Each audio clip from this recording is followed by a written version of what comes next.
si Senator Erwin Tulfo, ang Blue Ribbon chair nila. Anak ng tinapa. Alam nyo kami mga abogado, ano talaga kami? Ibangga mo si Senator Erwin Tulfo kay Senator Marcoleta at Senator Pia Cayetano. Ang layo naman. Kahit na English-American accent si Erwin Tulfo dyan, ang layo naman ng utak mo dyan kay Senator Marcoleta. Sabi na, itong mga abogado, masyado kayong hindi dahil abogado kayo, mas matalino na kami sa kayo sa amin. Oo, dahil abogado kami, mas matalino kami sa iyo sa batas. O bakit? Bakit? Di ba totoo? Bakit? Nag-bar exam ka ba? Bakit? We are the only profession in the country that is regulated.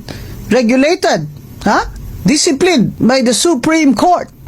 Lahat ng profesyon are regulated hindi naman only, by the Professional Regulatory Commission.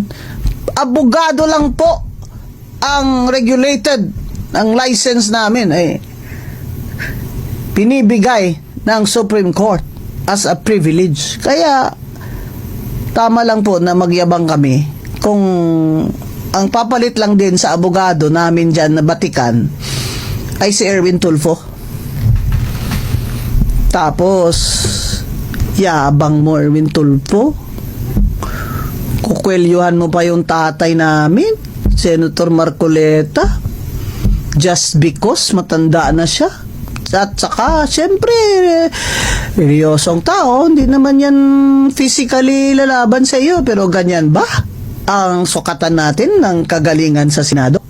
Yung kung sino ang mas gwapo maraming chicks, o kung sino ang matip na chicks, yan ba? Yan ba? Kung sino ang mas magaling na